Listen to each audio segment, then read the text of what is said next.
제목이 배척을 넘어 다시 복음으로 고요. 그리고 본문은 마가복음 6장 1절에 13절입니다. 본문의 자리를 보면 오늘 본문은 전반부와 후반부로 나뉩니다. 1절에서 6절까지는 예수님의 고향인 나사렛에서 배척당한 사건을 다루고 있고 7절에서 13절은 예수님께서 예수님에게 파송받는 제자의 전도 사역을 보여주고 있습니다. 두 본문이 관련이 없는 것처럼 보입니다만은 그러나 예수님의 참 정체를 깨달은 소수만이 주님의 일을 묵묵히 감당한다라는 연속성을 가진다, 그렇게 볼 수 있습니다.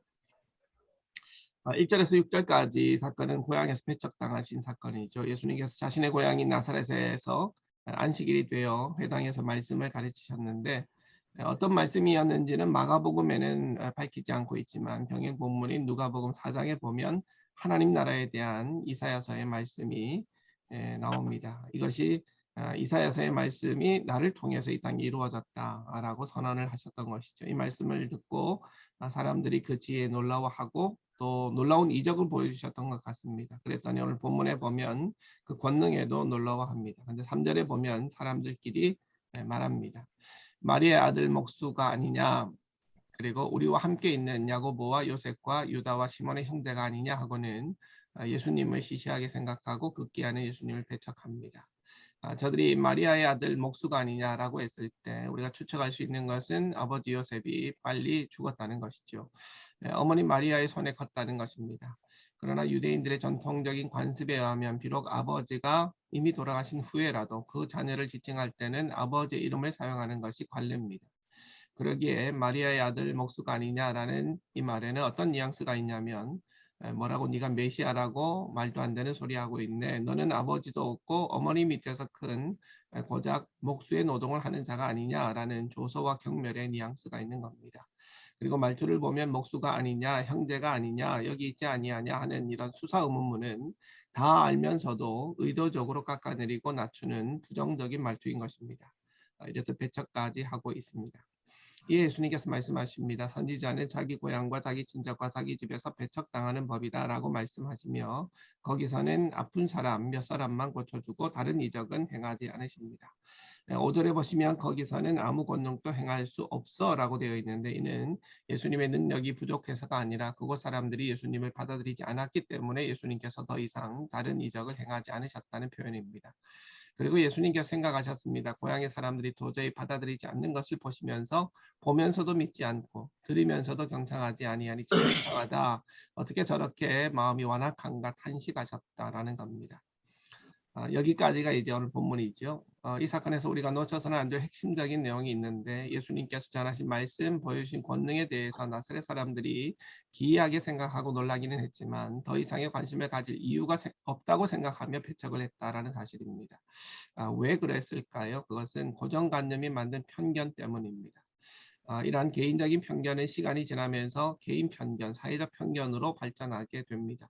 고정관념의 사전적 의미는 마음속에 굳어 있어 변하지 않는 생각으로 행동을 주로 결정하는 확고한 의식이나 관념이며 어떤 사람이나 집단에 대해서 단순하고 지나치게 일반화한 고착된 사고방식입니다. 그리고 편견이라는 것은 이 고정관념의 심화된 개념입니다. 편견이란 한쪽으로 치우쳐 공정하지 못한 사고와 견해를 뜻합니다. 고정관념이 머릿속에 떠오르는 그림이라고 한다면 편견은 어떤 개인이나 집단에 대한 감정적인 집단에 대한 개인적인 감정을 반영하는 태도를 뜻하는 겁니다. 이러한 편견은 특히 집단적인 형태로 발전하는 일이 많습니다. 그래서 오늘 본문에 나타나고 있는 나사렛 사람들이 보여주는 이런 행동 패턴이라고 말씀드릴 수 있습니다. 근데 여기서 더 위험한 것은 편견 자체도 무섭지만 편견에 감정이 섞이게 되면 상당히 위험해집니다. 오늘 본문의 병행 본문인 누가복음 4장에 보면요, 아주 위기였던 일촉즉발의 장면이 나오는데 나사렛 회당 사람들이 크게 화가 나서 예수님을 동네 밖으로 끌고 가서 낭떠러지에서 밀쳐 떨어뜨리고자 했다는 겁니다. 근데 예수님께서는 그들 무리들 가운데 유주히 걸어 나왔다는 것이죠. 편견의 감정이 섞이게 되면 이게 위험해지는 겁니다. 감정적 편견을 가지고 누군가를 바라보면 그 사람의 모든 것이 싫고 믿게 보입니다. 그가 하는 말과 행동이 다 마음에 안 듭니다. 나사렛 사람들이 그랬습니다. 그들은 이미 예수님의 말씀과 권능에는 관심이 없었습니다. 그저 싫었습니다. 이렇듯 편견은 감정과 섞여서 주로 미움과 혐오와 적대감과 배척심 등의 죄를 유발합니다. 오늘 본문에서도 보듯이 편견 때문에 예수님을 죽이려고 계획하고 실행하는 엄청난 범죄를 저질렀던 것입니다. 그렇다면 편견을 뛰어넘는 길은 무엇일까 하는 것인데, 첫째는 자신을 상대화시키고 더 나아가 자기 부정이 있어야 됩니다. 자신을 상대화시킨다는 것은 자신의 경험이나 지식을 절대적으로 옳은 것이라고 생각하면 착각이라는 것이죠. 실제로 편견은 부족한 지식과 부족한 경험에서 오는 것입니다. 누군가로부터 얻은 얄팍한 지식에 대한 비판 없이 절대화시키는 시도가 편견을 만들어냅니다. 이렇듯 편견은 얄팍한 자신의 지식과 경험을 바탕으로 한 후천적인 학습 결과인 것이죠. 그러기에 편견에서 벗어나려면 더 많은 공부가 필요하고 다양한 입장에 대한 폭넓은 연구가 필요한 것입니다. 이를 통해서 자신의 지식과 경험을 상대화해야 됩니다. 무조건 내 생각이 옳다가 아니라 옳지 않을 수도 있다고 생각할 줄 알아야 합니다. 자신의 고집과 고정관념과 선입견과 가치관을 내려놓아야 하는 것입니다. 그래야 편견에서 벗어날 수 있습니다. 이와 같이 자신의 것을 내려놓는 것을 신앙적 용어로 자기 부정이라고 합니다. 자기 부정에는 자기의 의가 있을 수가 없습니다. 모든 판단은 내가 하는 것이 아니고 오직 하나님께서 하시는 것입니다. 내가 판단하기 전에 하나님의 음성을 듣고자 기도합니다. 하나님의 판단을 따르겠노라 서두르지 않습니다. 기다립니다. 섣불리 말하지 않고 섣불리 판단하지 않습니다. 이러한 자세가 바로 성숙한 신앙인의 자세입니다. 자기 부정이 있어야 하나님께서 이끄시는 자기 갱신과 자기 변화가 일어날 수 있습니다.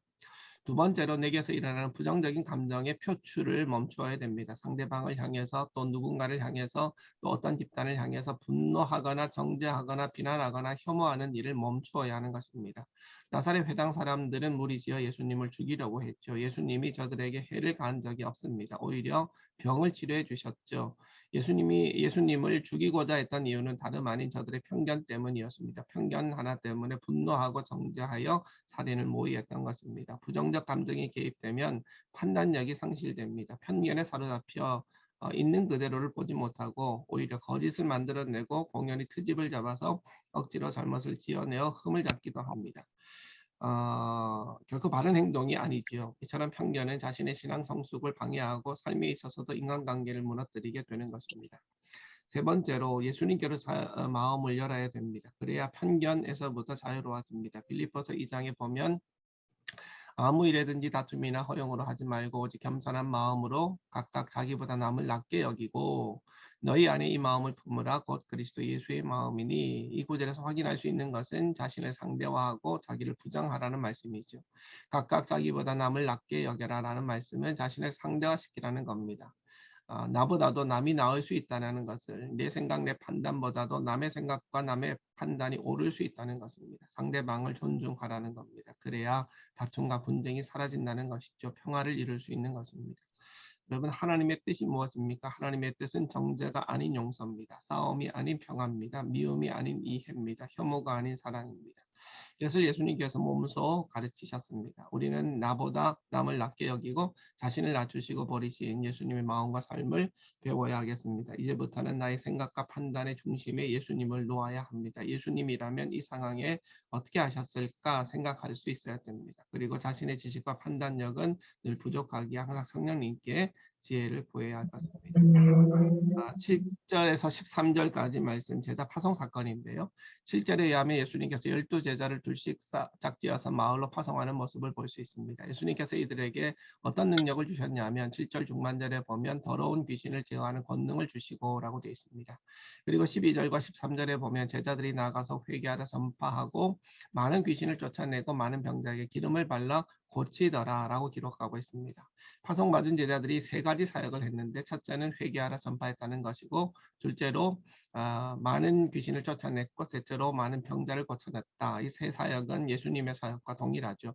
하나님 나라의 사역입니다. 그리고 8절과 9절을 보시면 선교 여행에서 금지된 것들을 언급하는데 지팡이 외에는 양식이나 배낭이나 전대의 돈이나 아무것도 가지지 말라. 그리고 신만 신고 두 벌의 옷을 입지 말라 말씀하십니다. 10절 말씀에 보면 누구든지 어느 집에 들어가든지 떠나기까지 한 집에 머물라. 이것은 유대 풍습과 관련이 있는데 그 당시 유대 풍습에 의하면 나그네와 지나가는 손님들을 잘 대접하는 것이 복받는 행동이었고 나그네들도 일단 거처가 정해지면 그 집에 쭉 머무는 것이 또한 예의 있는 행동이었습니다. 11절에 보면 만약 너희를 영접하지 않고 너희 말을 듣지도 아니하는 집을 떠날 때는 발 아래 먼지를 떨어버려서 그들이 너희가 전한 복음을 거부한 사람이라는 것을 표시하라 말씀합니다. 이 역시 유대인들의 관습이었습니다. 유대인들은 이방인들의 집이나 영역에 들어갔다 나오게 되면 반드시 발에 묻은 흙을 털게 되어 있습니다. 이방인들이 부정할 뿐만 아니라 이방인들이 자주 걷는 그 땅과 흙까지도 부정하다고 생각했던 것이죠. 그래서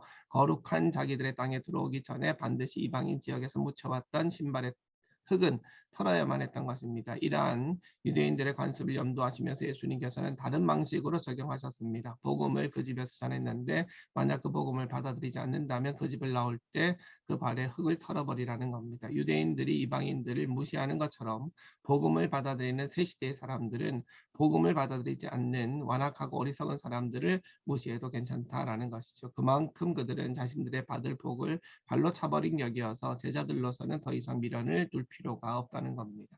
이 본문 역시 오늘의 우리의 삶에 적용해 보면 제자된 그리스도인들의 검소한 생활 깨달아야 되겠습니다. 본문에 의하면 복음을 전하는 제자들은 개인적인 안락과 편안함을 추구할 수가 없습니다. 잠시 머무는 집에서 먹을 것과 입을 것을 공급받으며 살아야 함을 알려주고 있습니다.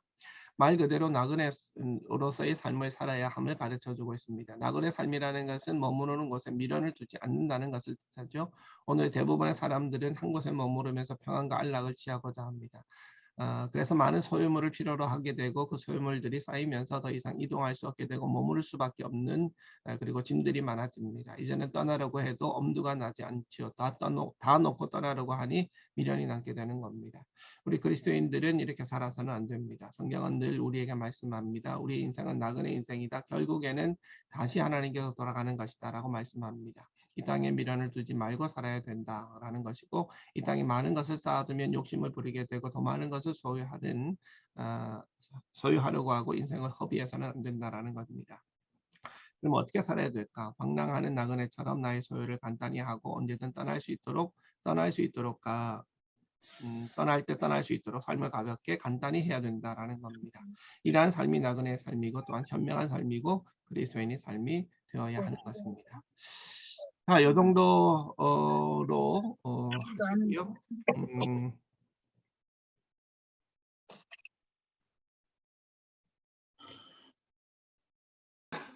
네. 자, 제가 오늘 발제를 보면 1절부터 6절까지 사실 한 사건도 굉장히 큰 사건이고 할 얘기가 너무 많거든요. 그리고 7절부터 13절까지도 사실은 할 얘기가 많은데 이거를 두 개를 묶어가지고 한 30분 내로 설교한다는 거는 쉬운 일은 아닌 것 같다는 생각이 들었습니다. 그래서 저는 저 같은 경우에는 지난 주일날 이제 1절부터 6절까지 설교를 했고요. 그리고 오는 주일에 7절부터 13절까지 설교를 하려고 합니다. 그래서 1절부터 6절까지는 제가 지난주 설교 내용을 정리를 했다 그렇게 말씀을 드릴 수 있고요. 그리고 7절부터 13절까지는 이제 이번 주일날 설교를 하려고 정리를 해 놓은 내용으로 이해를 하시면 되겠습니다. 근데 책에서 이제 얘기하고자 했던 것은 제자 파송 사건 같은 경우에는 이제 가지고 가지 말아야 될 것들을 가지고 가지 말면서 그 의미가 뭔가 바로 오직 주님만을 의지하라. 제자들은 주님만을 의지하고 사역에 임해야 된다. 이제 이거를 더 중점적으로 얘기를 하고 있는 것 같은데 또 제가 봤을 때는 또 20분 이상의 설교를 하려면 그 내용 하나 갖고는 안 될 것 같고 해서 일단은 각 구절별로 정리를 해서 그 구절의 의미를 일단 저는 파악을 했다 이렇게 이해를 하시면 되겠습니다. 자, 이제 얘기를 좀 자유롭게 해볼까요? 네, 조모임 목사님 오랜만에 오셨는데. 네, 반갑습니다. 네, 네 반갑습니다. 발제물 좀 읽어보셨습니까? 이제 읽어보겠습니다. 이제 읽어보세요. 그럼 박재훈 목사님 오랜만에 오셨는데. 네, 안녕하세요. 네, 잘 오셨습니다. 네, 혹시 읽어보시고 뭐 얘기할 거 있으면 좀 얘기하시죠.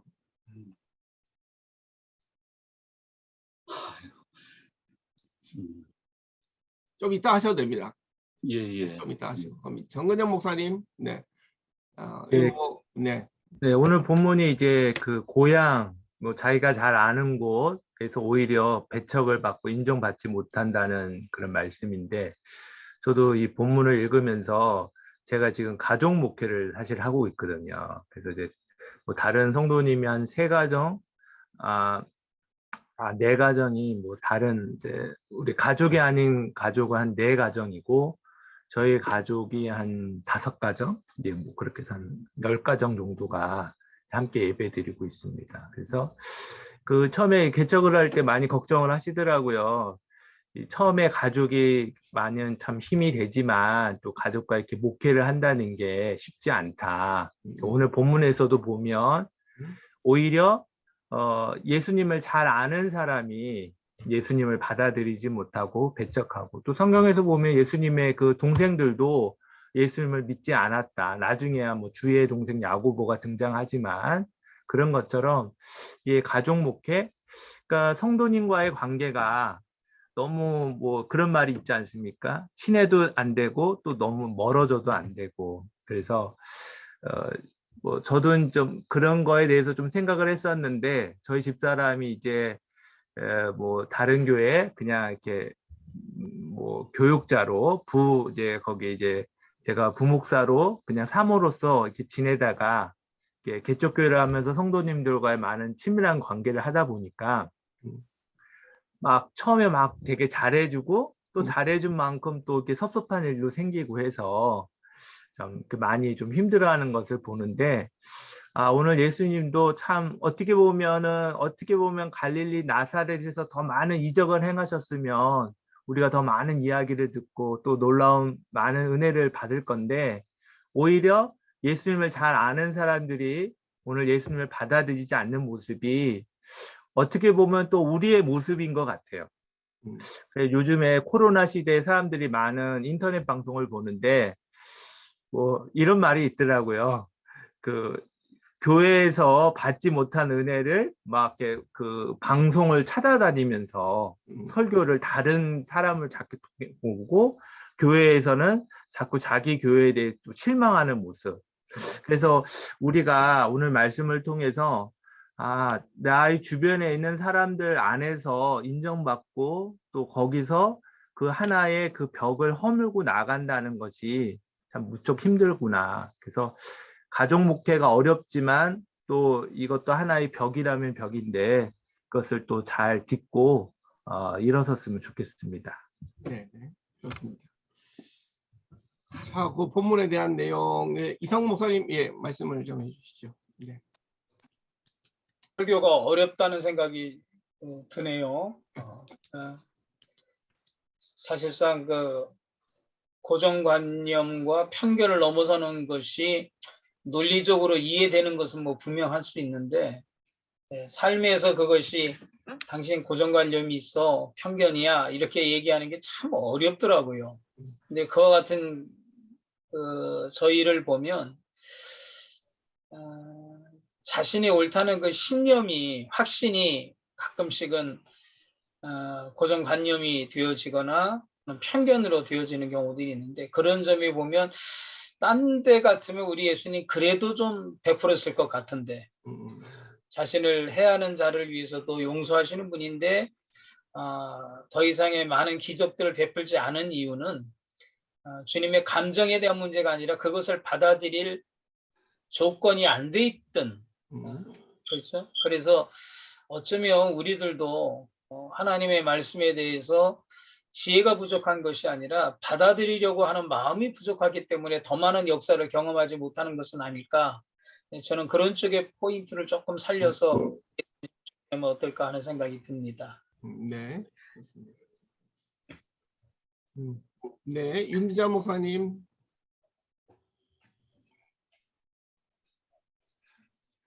마이크 켜셔야 돼요. 마이크, 예, 지금 음소거 돼 있어요. 네, 이 말씀하십시오. 나그네 삶이라고 하는 것에 대해서 예, 이제 이거를 말씀해 주신 것에 대해서 또 많은 것을 생각을 하게 되고요. 또 이제 나이라고 하는 것도 이렇게 먹어가면서 점점 더 예, 가볍게 해야 된다. 가볍게 해야 된다. 이런 뭐 제가 그렇다고 무슨 뭐 많이 뭐 무겁게 해야 된다는 건 아니지만 우리 모두가 주님을 따르는 종님들은 더군다나 더 어떤 그 세상의 것들에 대한 미련이라든가 이런 것들에 대해서 많이 우리가 좀 걸러내야 되지 않는가. 네, 걸러내야 되지 않는가. 저는 요즘 또 얼마 전부터 그런 생각을 하게 됐어요. 우리 이제 김병래 목사님께서 언제든지 그 공부할 때마다 예수님의 그 복음에 대한 그 그리스도의 그 고난에 대한 그러한 것들의 강조점이 늘 아쉽다. 예수님의 그 피에 대한 증언이라든가. 이제 제가 잠시 잊어버리고 있었던 것이 기억이 났어요.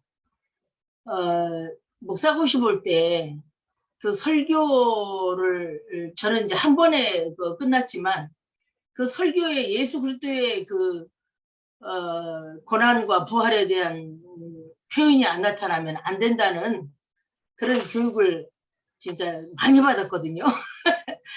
많이 받았는데 어디서부턴가 이런 어떤 메시지에 그 복음에 대한 부분이 많이 우리가 이렇게 약화됐구나. 이런 부분을 요즘 들어 이렇게 느끼게 되면서 정확하게 우리가 복음하면은 일반 성도들이 뭐냐 이럴 수 있잖아요. 그런데 그런 것들에 대한 그 인지를 우리 그 목회자들이 더욱더 좀 새롭게 하고 이런 것들을 환기시켜주고 성도들에게 명확하게 그걸 각인시켜주는 것이 중요할 것 같다. 이런 생각을 요즘 하게 되었습니다. 훨씬 더 새로운 것을 생각을 할 수 있게 돼서 굉장히 마음속으로 감사하게 생각하고 있습니다. 네, 그렇습니다. 네네. 자, 김병래 목사님도 말씀하시죠. 예. 예, 저는 이 본문을 읽고 또 주석해 놓은 것을 보았는데요. 제가 읽고 느끼는 감정은 이사야 53장 그 1절, 2절 말씀, 우리가 전한 것을 누가 믿었느냐, 여호와의 팔이 누구에게 나타났느냐, 이것이 실현되고 있는 현장을 보았고요. 그리고 그들이 편견과 그리고 고정관념, 그 나사렛에서 태어났다고 하는 그것 목수의 아들, 그 형제들과 같이 있는 그런 가정 형편들, 그것만 보는 고정관념을 어떻게 깰 수 있는가?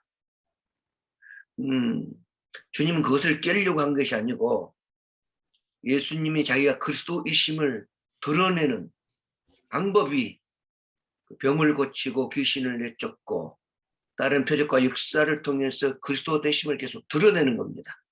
근데 거기에 주변에 있는 환경들은 병 고치는데 병 고침 받고 귀신 쫓기는 그런 데만 관심 있고 또 자기들 어떤 구경거리 혹은 자기들 어떤 문제들을 해결하려고 오기는 하지만은 예수님은 그런 사역들을 통해서 자기가 메시아 하나님의 아들로 왔다라고 하는 것을 드러내는 여기가 핵심이 있기 때문에 이것을 설교에 말을 해야 된다. 예수가 누구냐? 그리스도라고 하는 것을 밝히 드러내야 할 본문이다. 그래서 너무너무 설교하기 좋고 쉬운 본문이다. 저는 이렇게 느꼈습니다. 생각이 차이가 있습니다. 네네. 왜냐하면 예수님이 나를 믿지, 내가 하나님으로부터 왔다는 사실을 믿지 못할지라도 내가 향한 그 일을 보고 내가 그라는 사실을 믿더라. 요한복음을 통해서 우리 명확히 이야기해주고 있어요. 요한복음이 그렇게 답을 해주고 있는데, 그냥 성경을 답을 해주고 있는데, 우리는 지금 엉뚱한 것을 사람 중심에서 자꾸 그걸 보려고 하는데, 예수님이 왜 이 능력을 행했는가 하는 거예요. 그래서 예수님께서 그 전대나 이런 것을 가지고 가지 말고 지팡이 이제 걸어야 되니까 지팡이 하나 가지고 가라고 그렇게 이야기하지요. 근데 그것도 왜 그러는가에 대한 답을 주시지요. 성경을 통해서 누가복음을 통해서 우리에게 답을 주는데, 그것은 예수님이 함께하는 것, 먹이고 입히고 하는 것, 다 모든 거 함께하는 그것, 역사, 그것을 경험하게 만들어주는 것이죠. 경험. 순종해서 가면 주님이 책임주신다. 예, 누가복음 22장 35절 말씀에 그런 말씀이 나옵니다. 부족한 것이 있더냐? 내가 그걸 너희들 전도 없이 그렇게 보냈는데도 부족한 것이 있냐? 그들에게 이르시되 내가 너희를 전도와 배낭과 신발도 없이 보냈을 때에 부족한 것이 있더냐? 이르시되 없었나이다. 하나님을 경험시킨 것이죠. 경험시켜요. 이 경험되어진다. 11조도 한 번 하기가 처음 하기는 어려워요. 근데 그걸 통해서 어떤 사건을 통해서 경험되어지면 예수님에 대한 믿음을 갖고 되니까 이 믿음을 확인시켜 줄 수 있는 것이 얼마나 우리 목회자가 필요한, 그렇게 해야 할 일이 필요한가, 그 책임감을 느끼게 되어지고, 그러면서 일하는 소에 입에 망을 씌우지 말라. 이 말과도 같이 연결되어지고 해석되어진다고 봐져서 저는 어떻게 하면 예수님이 그리스도인가를 드러내 보여줘야 된다. 네. 그리고 또 이 질문에 대해서 누가복음 20장 36절에는 다 가져가라 그래요. 제가 성경 하나 읽어드릴게요. 이르시되 이제는 전대에 있는 자는 가질 것이요 배낭도 그리하고 검 없는 자는 검을 팔아서 살지어다. 이것을 어떻게 성도들에게는 이제 이야기해야 되니까 이건 반대적인데, 여기에 대한 고민, 성도들이 성경을 읽고 이런 것들 부분들을 기억하고 있는데 목사님이 일방적으로 주장하니까 그런가 보다 했는데, 우리가 한번 생각해 봐야 됩니다. 내가 평신도라면 목사님 다 가져가고 빈 털털들 이렇게 해서 다 가라 그러는데 이번에는 왜 가져가라 그럽니까? 이거 무슨 뜻입니까? 이 말에 대한 목회자의 질문에 대한 대답이, 성도들의 질문에 대한 대답, 혹은 내가 목사지만 주님께 질문을 해보는 겁니다. 왜 처음에는 가져가지 마라? 거기에 대한 대답은 우리가 들었지요. 주님이 먹이신다는 것을 경험하기 위해서. 왜 이번엔 가져가야 됩니까? 거기에 대한 질문에 대해서 이제 물론 저 나름대로 답은 가지고 있습니다. 그러나 다 각기 다르기 때문에 거기에 대한 것은 제가 말씀드리는 건 그렇고요. 그리고 후반부에 나오는 예수님이 그 능력을 주셔서 보내시잖아요. 능력을 주셔서 보내시는데 거기에 회개시키게 하고 또 갖가지 이적을 행하게 해서 하는 그 예수 하나님 나라에 대해서 또 가르치고 병든 자를 고치고, 이게 마태복음 10장인가요? 거기서도 그 귀신을 내쫓고 2사람씩 70명 2사람씩 해서 보내면서 귀신을 내쫓고 죽은 자를 살리고 문둥이를 고치고 하나님 나라 가까이 왔다고 하라. 같은 의미라고 봅니다. 능력을 행해서 귀신을 복음을 받아들이지 못하도록 하는 귀신 역사를 몰아내고 예수를 받아들이도록 하는 것, 병을 고침으로 말미암아 이가 그리스도라 하는 것을 드러내기 위해서 같이 연결된다고 봅니다. 같은 한 사건으로 보아지기 때문에 전반부나 후반부나 무조건 예수 그리스도. 처음에는 예수를 드러내고 예수들을 만난 사람들을 보내서 이 일을 통해서 예수님이 누구냐? 메시아다. 이것을 확정시켜주는 제자들을 통해서 보내서 확정시켜주는 이 일을 주님이 하셨다. 네, 알겠습니다. 어찌됐든 예수 그리스도가 이 본문에서 확인 드러날 수 있도록 해준 그것이 네. 설교자로서의 저의 몫이 아닌가 그렇게 생각을 해요. 근데 만약에 그렇다면 주님께서 복음의 효용으로 생각을 한다면 나사렛 사람들에게 그들이 가지고 있는 고정관념과 편견을 깰 수 있는 가르침을 하셨든지 아니면 정말 그들이 경험해 보지 못한 어떤 강력한 역사들을 보이셨어야 지금 김병래 목사님 말씀의 논리라면 그게 맞거든요. 그런데 사실상 나사렛에서는 주님이 물러섰어요. 어떤 면에 있어서 배척을 통해서 물러섰고, 그리고 7절부터 나오는 그 말씀을 통해서 선택된 자들을 통해서 다시 배척당했지만 주님은 복음 역사를 끊임없이 지속하셨다라고 하는 메시지거든요. 사실상 이 본문이. 근데 저는 궁금한 것이, 물론 예수 그리스도를 증거하고 다 알려야 되는데 예수님조차도 사실상 나사렛에서 더 이상의 기적을 베풀지 않았다는 의미는 우리가 예수님의 능력이 없어서가 아니라 그들이 가지고 있는 그 완악함을 왜 주님께서는 그냥 그렇게 어떤 면에서는 포기하셨을까? 저는 그 점이 참 궁금하다는 거예요. 그러니까 바로를 통해서 하나님께서 10번 재앙을 통해서 계속 그를 완악하게 하시고 기적을 보면서도 하나님의 말씀에 순종하지 않게 만든 그 최종의 결과는 결국 하나님의 강력하신 다른 신이 없음을 보여주는 아주 하나님의 완전한 승리를 얘기를 하셨는데, 나사렛에 대해서는 사실상 그 다음에도 복음이 증거되어진다든지 그들이 예수를 받아들여서 부분이 성경에 거의 나타나지 않고 있어요.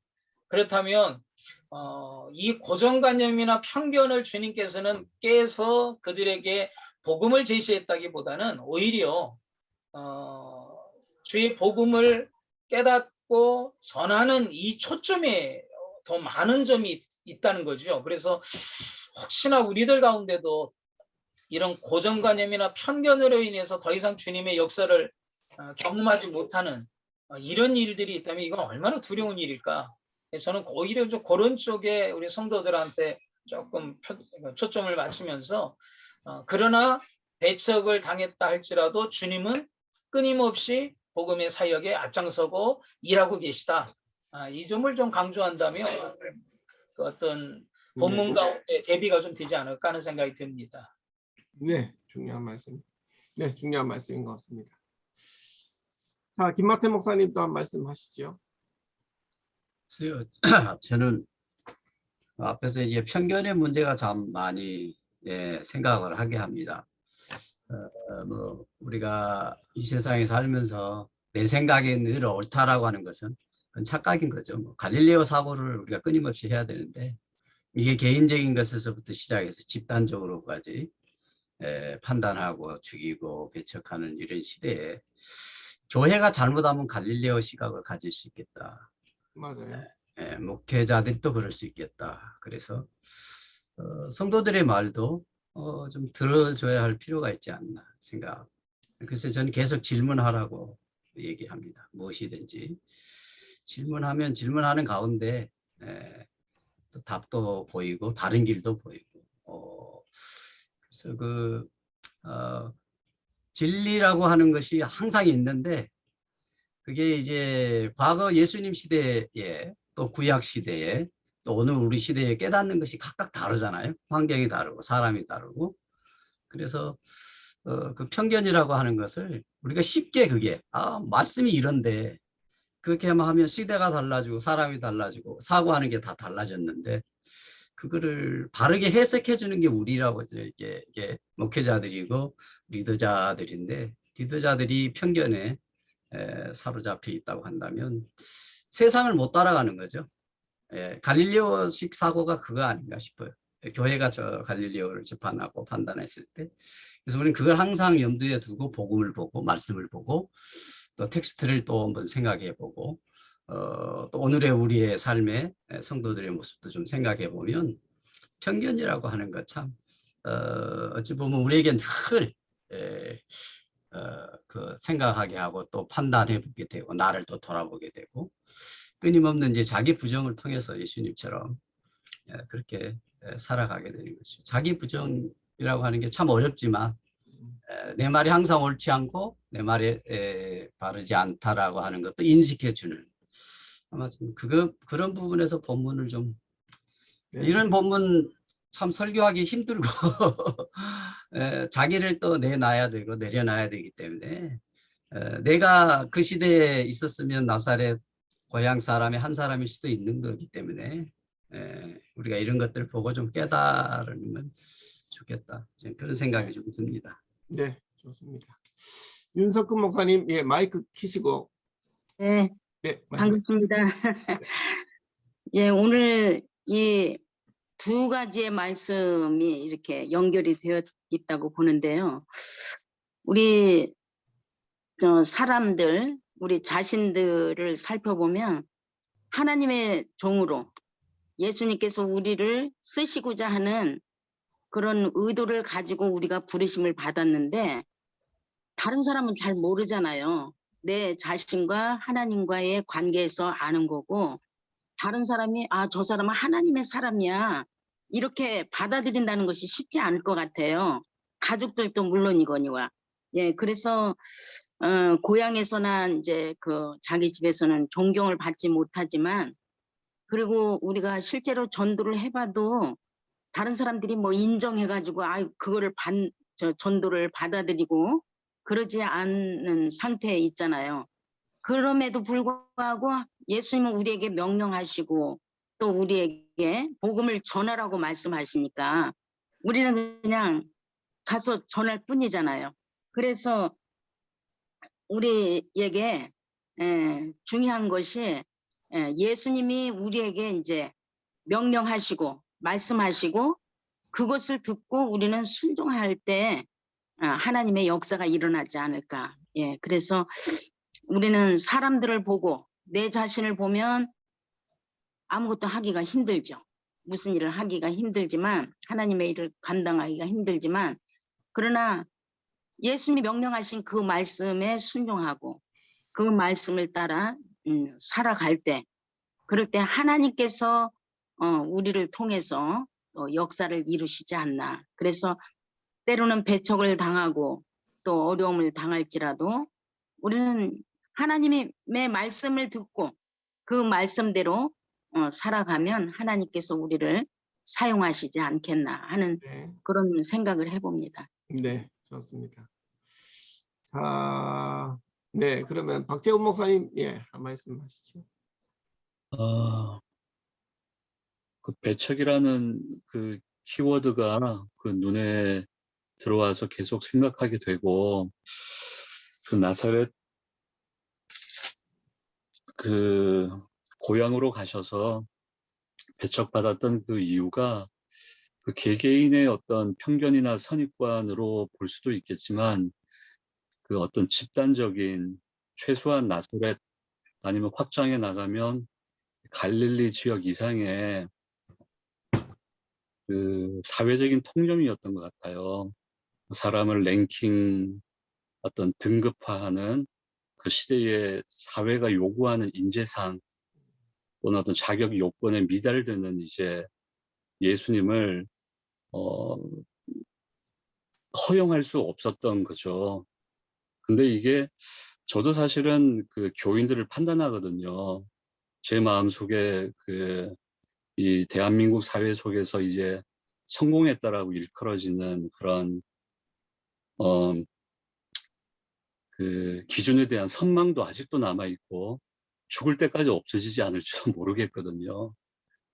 근데 이제 성도도 이 목사를 이제 뭐 높이거나 반대로 이제 배척하는 그런 기준을 가지고 있는 것 같고, 목사도 마찬가지인 것 같아요. 다만 이게 이제 예수님을 믿어가면서 좀 열버져 가고 좀 이렇게 희석되면 좋겠다 이런 바람은 있지만 내 마음속에 정말 누군가를 이제 인간적으로 배척하거나 판단하는 마음이 하나도 없으면 좋겠다라는 뭔가 이렇게 그런 쪽으로 이 마음이 갈 때도 있거든요.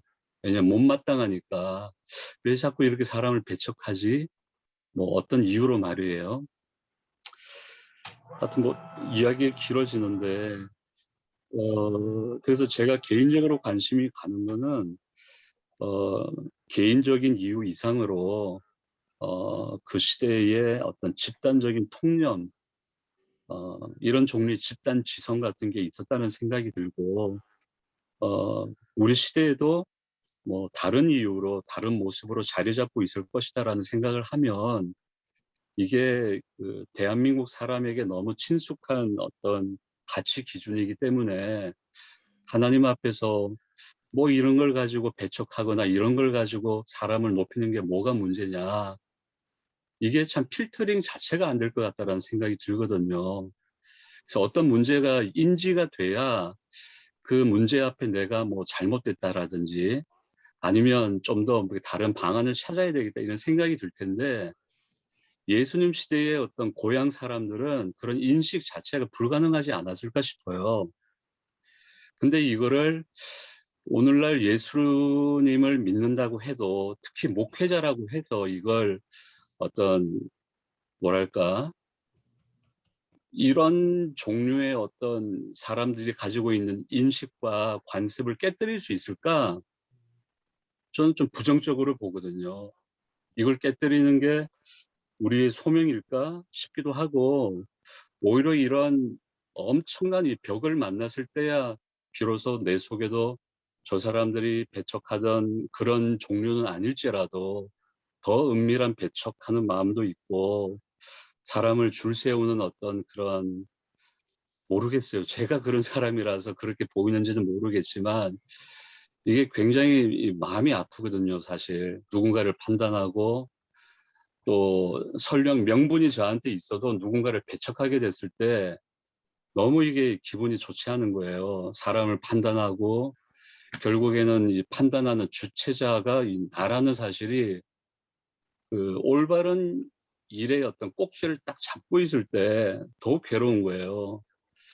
근데 살다 보니까 그 기준 이하의 사회 경험을 할 때가 많지 않습니까? 어떤 인간 경험. 수준이 어떤 에버리지가 뭘로 잡아야 할지는 모르겠지만 비인격적인 사람들을 만났을 때 아유 그때 그냥 무조건 참는 게 좋은지 아니면 아이 나도 인간이니까 이렇게 배척을 하자 뭐 이렇게 뭐 여러 가지로 하여튼 개인적으로는 좀 소외가 계속해서 이렇게 생기고요. 요즘 고민하고 있는 바라서 그런지 또 관심이 갑니다. 그리고 이게 세계관 이 관련 책들을 많이 보고 있거든요. 그래서 철학사에서도 이 세계관이라는 이 용어가 언제부터 이렇게 등장을 하고 또 이런 방식으로 뭐 예수를 믿거나 믿지 않거나 사람의 행동 거지나 언어에 그 영향을 끼치는 어떤 근본 사고방식 체계가 있다라는 이쪽 방식으로 좀 성경을 보려고 하는 마음이 있어서 이 배척한다라는 마음이 이 키워드가 하여튼 뭐 저에게 계속 여러 가지 질문이 네. 그 생기게 됩니다. 네. 아이고 너무 말이 길어져서 마칠게요. 예. 네, 잘 말씀하셨습니다. 조봉희 목사님, 네, 말씀하시죠. 저는 그냥 뭐 세상에 이렇게 당연한 것 같습니다. 당연한 것 같고 뭐 박 목사님 말씀대로 저도 그런 것 같고 그런데 시간이 지나면서 그 하나님이 좀 특별하게 역사하시는 그리고 나를 통해서 역사하시는 주변을 통해서 역사하시는 그런 것들이 있는 것 같아요. 저에게 원하시는 것들이 그래서 그냥 자연스럽게 받아들이고 그리고 또 가능하면 이제 저는 그러지 않으려고 그렇게 생각하고 가는 것이 맞는 것 같습니다. 이게 뭐 저희 교회 같은 경우에도 사실 어떻게 보면 이제 뭐 비슷한 그런 것들이 있죠. 근데 이제 그냥 한 10년쯤 지나고 나니까 편해지는 것 같습니다. 왜냐하면 이제 그런 것들은 인정하고 또 그 안에서 그래도 가능하면 내가 좀 중심을 잡고 가려고 하다 보니까 성도들한테 그게 이제 어느 정도 자연스러워진 것 같아요. 그래서 뭐 어떤 편견이다 뭐다라고 하는 거 이제 그런 개념을 떠나서 자연스럽게 서로 우리가 서로 부족한 대로 예수 그리스도를 향해서 복음을 드러내는 것에 있어서 함께 가자. 저는 이제 그렇게 가고 있는데 그러다 보니까 뭐 특별한 문제는 없는 것 같습니다. 저 같은 경우. 네. 저 같은 경우에도 편견이 있죠. 당연히 편견이 있고 또 성도들이 저를 보는 것이라고 하는 것도 당연히 편견이 있을 것이라고 생각을 하고 그래서 그것조차도 자연스럽게 생각하면서 물론 이게 잘 안 되지만 그렇게 이제 가보려고 합니다. 근데 내 안에서의 편견은 좀 끊임없이 좀 내려놔 보려고 애를 쓰고 삽니다. 네, 좋습니다. 박은정 목사님, 예, 마이크 켜시고요. 끝나시고 소리가 잘 안 들려가지고 조봉희 목사님 소리가 조금 작습니다. 다른 사람 소리에 비해서는. 집중하느라고 예. 네네. 어쨌든 저는 이제 저도 아까 처음에 딱 본문 보면서 죄송해요 오늘 본문 아침에 읽었어요. 보면서 이걸 끊어서 두 개를 파트를 중에 하나를 선택할 것인가를 고민을 했는데 아까 이제 윤석호 목사님 말씀하시면 윤석호 목사님 말씀 이전에 누가 말씀하셨더라? 기억이 안 이상무 나요. 목사님. 네? 이상무 목사님? 그런 것 같아요. 이게 쭉 이렇게 보면서 이것도 지난주처럼 좀 이게 이야기식으로 이야기를 이걸 펼쳐나가서 결론을 이제 그쪽 뒤쪽에 집중을 좀 해도 괜찮겠다 이런 생각을 했어요. 그래서 이제 뒷부분에 좀 집중을 하자라는 생각을 했고요. 그리고 이제 저도 아까 이제 고민을 이제 몇 가지를 하셨는데 그 중에 한 가지는 배척당하신 이유가 이제 여기서 아까 이제 목사님께서는 우리 발제하신 목사님께서는 이제 고정관념이다라고 말씀하셨는데 저는 이제 조금 다르게 봤어요. 고정관념이라기보다는 고정관념도 있는데 거기 이제 플러스 질투가 있지 않았을까. 질투가 충분히 작용을 했을 것 같아요. 그래서 질투라는 것들을 좀 한번 좀 그런 정서를 좀 한번 집어넣었고요. 그다음 이제 뒤로 가서 제가 질문이 있었던 거는 아까도 이제 이상무 목사님께서 질문하셨던 것처럼 저도 그래서 이게 여기서 이제 서로 이제 이야기하면서 말씀을 해주실 줄 알았는데 어느 누구도 말씀 안 해주셔서 왜 한 집에서는 이제 이렇게 받아들인 집에서는 오래 계시고 그 집에만 머무르게 하셨고 또 하나는 왜 이제 배척당하면 왜 그렇게 다른 곳에 이렇게 나가야 되는지 그냥 왜 거기서 오래 왜 그곳에는 머무르지 않고 나가게 하셨는지 여기서는 간단하게 이제 설명이 되어 있지만 사실 그게 좀 이렇게 내 마음에 충족지를 않더라고요. 그래서 혹시 좀 아시는 분이 있으시면 좀 더 좀 이야기를 듣고 싶은 생각이 있거든요. 그래서 그런 부분들이 굉장히 저는 옛날부터 조금 질문이 있었었는데 그냥 저는 그냥 그러면 안 되는 거구나. 그러면 되는구나. 저 혼자서 그냥 그렇게 딱 이렇게 되는구나 안 되는구나 이렇게 그냥 이렇게 받아들였거든요. 그런데 자세히 말씀을 보니까 그게 아니라 뭔가 다른 어떤 그런 예수님의 이유가 있지 않았을까. 머물러 있거나 머물러 있지 않고 떠나거나 둘 중에 하나를 왜 그래야 되는지에 대한 이제 질문이 좀 생겼는데 혹시 대답하실 정답. 네. 오야 마음. 근데 아까도 이상무 목사님도 말씀하셨지만 고향 땅에서 고향 땅에서도 사실은 본인도 버리고 나가셨잖아요. 어떻게 보면 아까 얘기한 것처럼 이상무 목사님도 말씀하셨지만 하나님께서 애굽의 왕을 바로 왕을 마음을 완악하게 해서 계속해서 10가지 재앙까지 주시면서도 살아계신 하나님을 보이시려고 했던 그런 모습의 하나님이 아니고 지금 예수님은 오히려 너희가 그러냐 난 포기하고 가겠다.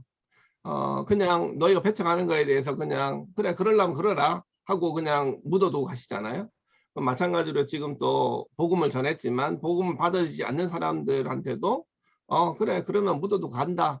우리가 왜냐면 이런 사람들까지 다 이렇게 복음을 전하려고 신경 쓰는 것보다 더 많은 사람들이 아직 복음을 못 들었기 때문에 그들을 향해서 나아가는 그런 모습이 아닐까라는 생각이. 그러니까 지금 앞본문과 뒷본문을 연결시키자면 그런 취지로 내러티브하게 얘기할 수 있지 않을까 하는 생각이 듭니다. 그러면 이제 포기를 하는 건가요? 포기를? 아니 뭐 어쨌든 지금은 뭐 예수님이 포기하시더라도 누군가는 또 복음을 전하겠죠. 우리가 선교를 할 때도 그렇잖아요. 우리가 갈 수 있는 땅을 정해가지고 가지만 또 다른 땅은 또 다른 사람이 와서 하겠죠. 그런 마음으로 전도를 하고 우리가 할 수 있는 만큼만 해야지 우리가 할 수 없는 것까지도 우리가 다 욕심을 내가지고 무조건 저 사람을 굴복시키겠다. 그건 아닌 것 같다는 생각이 들고 아니지만 네, 저는 사실 비하인드 스토리가 좀 필요하다고 저는 생각을 하거든요. 네네. 뒤에서 그러면 이제 그분을 향한 어떤 그런 제가 그 한 사람을 놓고 기도를 했는데 그 사람이 안 된다. 그러니까 아무리 네네. 전도를 해도 안 된다. 그러면은 네네. 그 뒤에 그 후속 스토리가 좀 이어져야 되지 않을까. 네네. 그러니까 그럼 그 사람을 향해서 그냥 내버려 둬야 되는 게 마땅한지, 근데 이제 아니 복음이라는 거기에 대한 어떤 기도가 계속 그러니까 들어가야 되는 게 마땅한지, 그런 후속 스토리가 좀 이어져야 된다고 저는 생각을 했거든요. 네, 뭐 저 같은 경우에는 뭐 저 아들도 마찬가지고 뭐 가까운 사람이나 먼 사람이나 뭐 자식도 마찬가지고 다 때가 있다는 생각이 들어요. 그러니까 복음을 내가 지금 이때 복음을 전해가지고 이 녀석을 굴복시키겠다 이게 아니고 때가 되면 하나님께서 만지시겠지라는 어떤 좀 수동성, 그러니까 내가 좀 편한 거죠. 내가 할 수 있는 만큼만 하고 나머지를 하나님께 맡기는 거죠. 이 사람을 굴복시켜야 된다는 건 내 욕심일 수 있잖아요. 그래서 어쨌든 복음을 받아들이게 하겠다는 것도 내 욕심이고, 그런데 이런 것까지 버려두고 그냥 내가 할 수 있는 만큼만 하고 안 받아들이면 또 다른 하나님께서 또 다른 사람을 통해 가지고 또 다른 시기에 저 사람을 변화시킬 것이다 하고 축복하고 떠나는 게 저는 맞다는 생각이 들어요. 그러니까 왜냐면은 이제 저희 교회가 사실은 이제 교인들 중에 자기 남편이 안 나오는데 남편 때문에 굉장히 갈증을 갖고 있는 사람이 있어요. 그러니까 그러면은 이제 자꾸 얘기를 하는 거예요. 그래서 얘기를 하지 말아라. 얘기를 안 듣는 게 아니라 그 사람이 얘기를 한다고 해서 그 사람 오히려 그 잔소리를 들으니까 그렇게 할 것이 아니라 차라리 기도를 해라. 그게 더 빠르다. 근데 제가 그렇게 얘기를 하거든요. 그럼 이제 거기 이제 이 부분에 대해서 우리 교인들은 이제 사실 이제 신앙생활 시작하신 지 얼마 안 된 분들이니까 이런 부분에 대해서 굉장히 궁금할 수 있고 갈증이 있을 거란 말입니다. 그래서 이제 그런 부분에 대해서 어떻게 우리가 후속 스토리를 만들어줘야 되는 건지 그거를 조금 중요하다고 저는 생각을 해요. 그래서 이제 말씀을 드린 거죠. 네, 알겠습니다. 알겠습니다. 왜 그 동네 사람들이 예수님을 배척했을까? 제가 느끼는 바로 생각한 바로는 메시아관이 달랐다. 예수님은 자기를 드러내고 나는 이렇게 하나님이 보내서 왔다. 이야기하는데도 그들이 가지고 있는 메시가 기대상이 달라요. 성경으로부터 내려오는. 그렇죠. 그렇기 때문에 배척할 수밖에 없습니다. 네네. 그런데 니고데모 보십시오. 하나님이 함께 하시는 사람이라는 것을 봐요. 그러나 그 다음 또한 논리는 저가 나사렛이 고향이면 안 되지 않느냐. 베들레헴을 몰라요. 감추고 있으니까요. 나중에 알게 되지요. 그것처럼 저 메시아관이 그 메시아관 자기들이 기대하는 메시아관하고 예수님이 출연해서 일하고 하는 메시아관이 다르기 때문에 그들 나름대로 성경을 가지고 배척을 하고 있다. 네. 그리고 누구든지 다 고정관념은 가지고 있다. 누구든지 고정관념은 가지고 있는데 목사님 나도 고정감이 없다. 이건 거짓말이라고 생각합니다. 다 있어요. 그렇겠죠. 이걸 가지고 논하기는 그렇고 그런 고정관념 속에서 살아가는 우리가 어떻게 예수를 드러낼 수 있겠는가? 그것은 우리의 몫이라고 보고요. 네. 또 하나는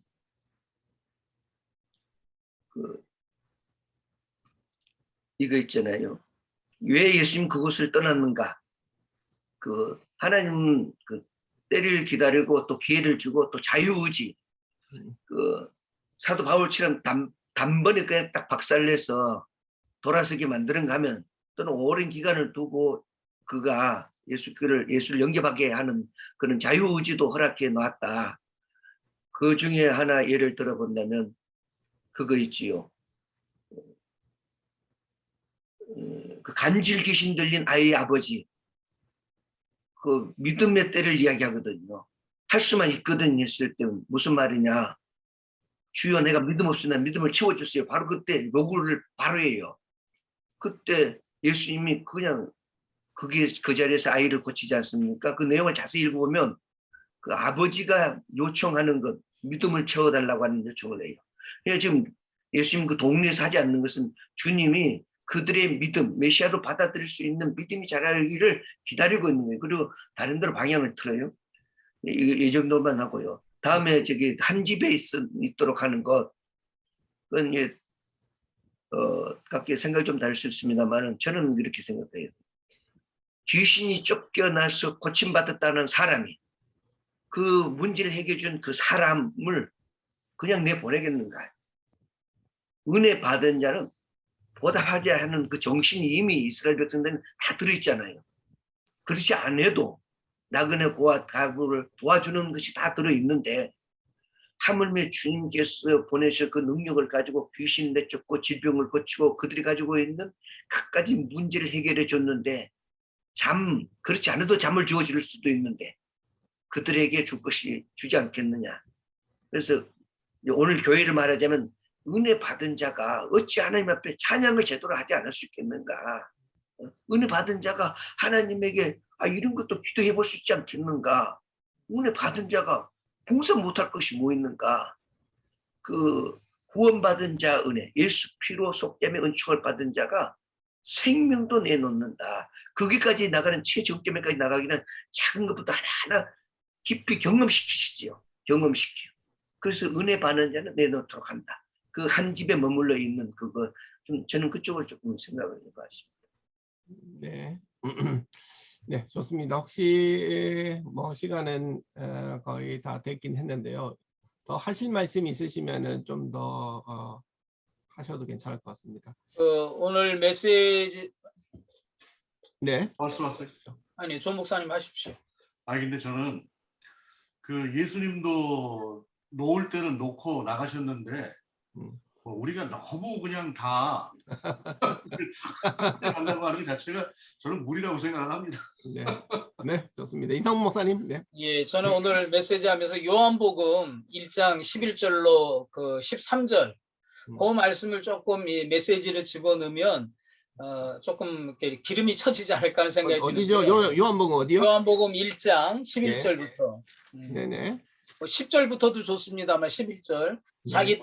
그가 자기 땅에 오매 자기 백성 영접하지 아니하였으나 영접하는 자 그 이름을 믿는 자의 하나님의 자녀가 되는 권세를 주셨으니 13절이 중요한데요. 혈통, 육정, 사람의 뜻으로 나지 아니하고 오직 하나님께로부터 난 자들이니라. 실은 나사렛 사람들이 가지고 있는 고정관념과 편견의 그 원인을 보면 혈통, 육정이었거든요. 야, 나랑 똑같은 사람, 아까 우리 그 박은영 목사님 질투라는 얘기를 하는데 저도 똑같은 감정을 가져요. 지나 나는 뭐가 달라. 그런데 기적을 행하고 또 그 아버지 그 누이들 다 알고 있는데 혈통과 육정으로 복음을 받아들이려고 하는 사람은 결코 주님을 영접할 수 없다. 그러나 하나님으로부터 난 자들, 그래서 주님께서는 제자들을 통해서 복음의 역사를 펼쳐나간다면 오늘 우리의 삶 속에서도 아까 우리 조봉 교사님 우스갯소리 같은 얘기지만 내가 할 수 있는 일에 대해서는 최선을 다해야 되고 그 결과에 대한 부분들은 또 주님 손에 맡기는 것도 참 필요하다고 생각해요. 그래서 이건 주님의 패배라고도 볼 수 있거든요. 어떤 면에선 더 이상 기적을 행하자. 그러나 그 주님의 패배가 결국 그들에게 있어서는 하나님의 선포, 심판이라든지 육정, 혈통으로 주님을 믿지 않는다는 것을 정확히 보여준다는 점에서 저는 오늘 이 메시지를 조금 좀 강한 메시지로 좀 바꿀 수 있지 않을까 하는 생각이 좀 듭니다. 네, 좋습니다. 네, 꼭 얘기해야 될 게 있으면 말씀하시죠. 예수님 30년 사역 중에서 갈릴리 시작하기 전에 갈릴리에서 살다가 나사렛에서 살다가 가버나움으로 이사를 옵니다. 그것이 핵심이라고 보거든요. 가버나움으로 이사를 와가지고 30년 사역을 시작해요. 그러니까 나사렛에서 목수의 일을 하는 자리에 자기의 형편의 삶의 자리에서 손을 놓고 이제 그거와 관계없는 가버나움으로 이사 와서 자기 일을 전적으로 사역을 감당하는 그 자리 이동, 그 정신, 우리 보내심의 그 정신이 거기에 함유되지 않을까 이렇게도 한번 생각합니다. 네, 알겠습니다. 저는 이제 이 설교를 이미 지난 주일에 이제 1절부터 6절까지는 설교를 했습니다. 고정관념 편견에 대해서 설교를 하고 설교를 마친 후에 느낀 생각은 우리 목사들이 자기도 모르게 사로잡혀 있는 편견들이 있지 않을까 하는 생각들을 했었어요. 근데 그 편견들이라는 게 꼭 교인들을 향한 편견이라기보다는 또는 목회자를 향한 편견이라기보다는 우리 나름대로 가지고 있는 어떤 고정관념이나 편견들이 있지 않을까. 그런 것들을 내려놓으려면 더 많은 공부를 하고 더 많은 소리를 듣고, 근데 소리를 들을 때도 열린 마음으로 들어야 되겠죠. 열린 마음으로 더 많은 지식과 더 많은 경험들, 또 더 많은 소리들, 더 많은 공부와 더 많은 연구가 필요하겠다. 그래야지 우리가 가지고 있는 것들을 상대화시킬 수 있지 않을까. 그래야 정말 하나님의 복음에 가까이 가고 설교자로서 더 하나님께 가까이 갈 수 있지 않을까라는 생각을 좀 했고요. 그리고 오늘 같이 이제 좀 나누면서 드는 생각은 우리의 삶의 자리 자체가 이제 교회 목회고 또 교인들 한 사람 한 사람을 케어하기 위한 목회에 우리가 관심을 가지다 보니까 이 메시지 자체도 이 교회 안으로 공동체 안으로 국한 될 수 있겠다. 왜냐하면 그게 다 지금 삶의 고민이니까. 그런데 사실은 우리가 우리 교회만이 아니고 어떻게 보면 하나님 나라라는 거는 전체적인 사회적인 맥락에서 봐야 되는 건데, 그렇다면 이 사회가 가지고 있는 어떤 편견에 대한 어떤 시각도 우리가 좀 가져야 되지 않을까. 저는 사실 이 설교를 준비하기 전에 어떤 얘기를 들었냐면 누군가가 동성애 얘기를 해서 잘렸다는 얘기를 들었어요. 어디 뭐 그 정확한 얘기는 누가 잘렸는지는 소리를 못 들었지만 어쨌든 지금 현재 지금 한국 교회 전체적으로 돌아가는 분위기 자체가 어떤 방공의 어떤 프레임과 동성애 프레임을 씌워서 마녀 사냥을 하는 것처럼 그런 식으로 지금 한국 교회가 흘러가고 있는 게 아닌가. 정말 하나님의 뜻이 뭔가.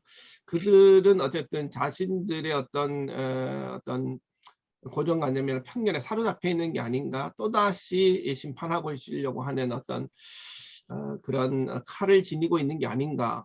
한국 교회 모습이라는 생각이 좀 들어서 이거에 대한 분명한 우리 목회자들의 생각이 소수일지라도 뭐 힘을 가지고 있는 사람들이 아닐지라도 무엇이 옳고 그른지에 대해서는 우리가 분명히 얘기할 수 있어야 되지 않을까 하는 생각들.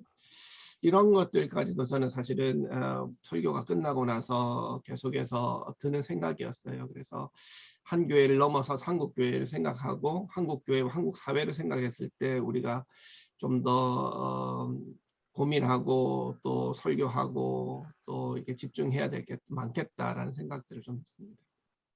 감사합니다. 고맙습니다. 수고하셨습니다. 네.